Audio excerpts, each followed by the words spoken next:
In 2012, I lost my dad to suicide. To this day, all these years later, it's still really difficult to say, which is incredible considering the amount of times that those words have left my mouth. And the other part of the fact that that is the fact of the nature of how he died. That's the cause of his death, suicide. And I often wonder, I separate the loss of him and the fact that he's no longer here with the way that he died. And I think about a lot, if he were to have died of a heart attack or if I had lost him to cancer, would the feelings be different? Would those be two separate issues of how he died and the fact that he's no longer here? And I wonder why that's a thought that crosses my mind.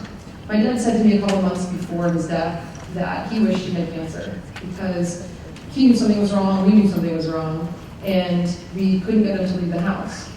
And when I asked him why he wished he had cancer, he said, because then I could go out into our community, I could go into our business, and when everyone noticed that something's visibly wrong with me, I could say I have cancer, and people would talk to me about it, maybe they'd give recommendations, but that just wasn't the case. And I think about that, what if you had cancer now, and you knew that you were diagnosed, and you couldn't walk out into the community or with your friends or family and talk about that? And why does that exist? It exists because of the stigma. This useless word and concept that we created. That's why people feel this way. And I think about why does the stigma exist with mental illness and suicide? Suicide is a complication of mental illness, of which I don't know why we call it mental illness. It's something was wrong with your brain. And suicide, why people say commit suicide when you die by suicide, that's just the cause of your death. 75% of all deaths in our country are from 10 causes. Number 1 is heart disease, number 2 is cancer, and number 10 is suicide. So it's not like it's uncommon, it's not that new, yet we still treat it so differently than we treat any other cause of death.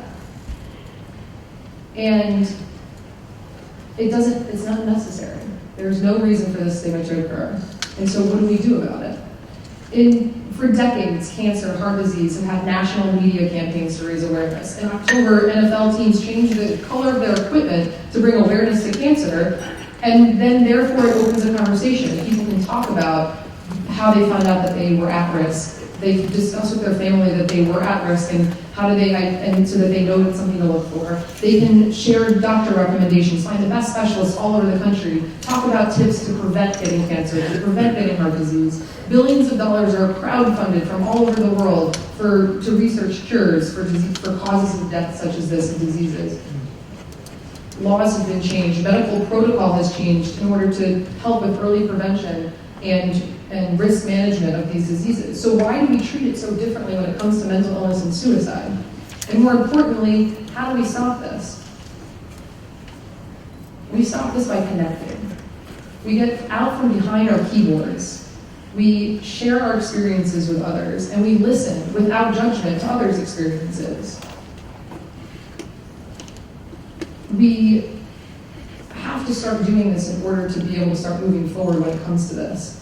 And my dad always said, he was famous for saying, don't talk the talk if you're not going to walk the walk. And so I'll go first. I'll share my experience. Have you heard of the analogy or the fable, as it were, of the boiling frog? How if you throw a frog in a boiling pot of water, which I don't know why anybody would do that, that's awful, that the frog would do everything in its power to escape the boiling water, knowing that its death was impending, that it would die. But if you stuck a frog in a warm pot of water and you slowly heated it over time, that poor little guy is floating around like he's in a hot tub as the water gets heated up until it's too late for him to realize that he's going to die, or the water's going to boil.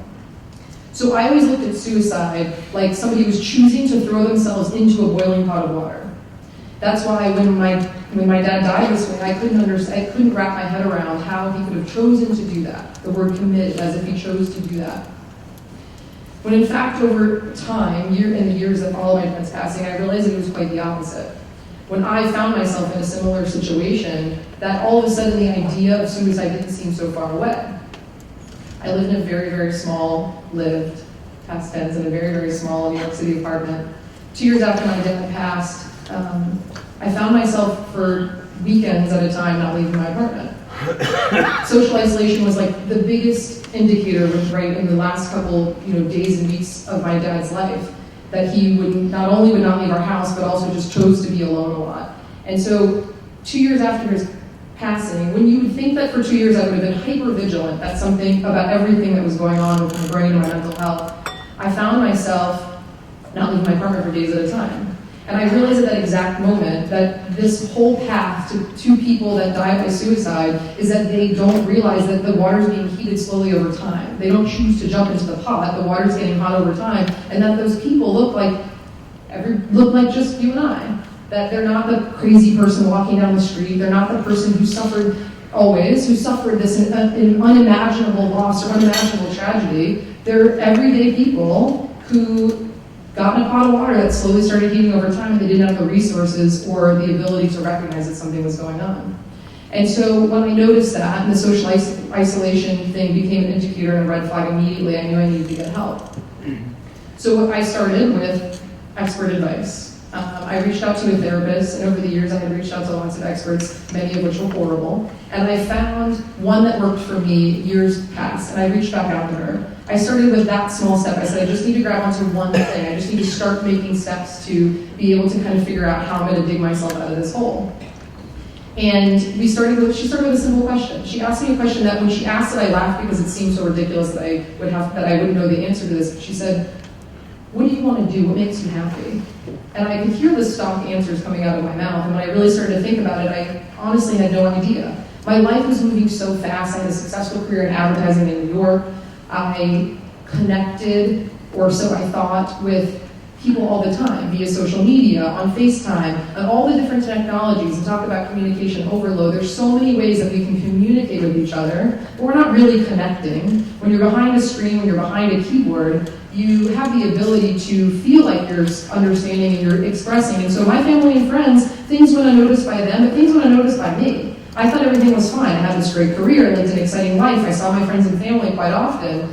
And I realized that the most important thing was that I wasn't slowing down and stopping, and I wasn't taking a moment to realize what was going on inside of me. I never thought about the fact, because they call it mental health, that you need to take care of your brain, which is, should be obvious. It's the most important organ in our body, but nobody had ever talked about that. And I was raised in a fitness center. I was raised in a building where all we did was help other people and have the best version of their health, and it never occurred to me that taking care of your brain was the most important piece of that.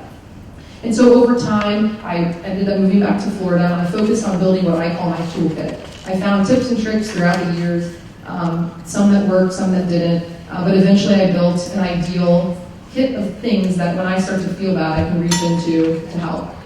And so I say this to share my experience, to motivate everybody else to do the same and to listen, because we can end this. The stigma's ridiculous. It doesn't need to exist anymore. It's 2019. We can end it, but we need to do so by connecting with each other. Get out from behind your keyboards, connect in person with your friends and family, listen without judgment, have compassion and empathy for yourself first and then for others.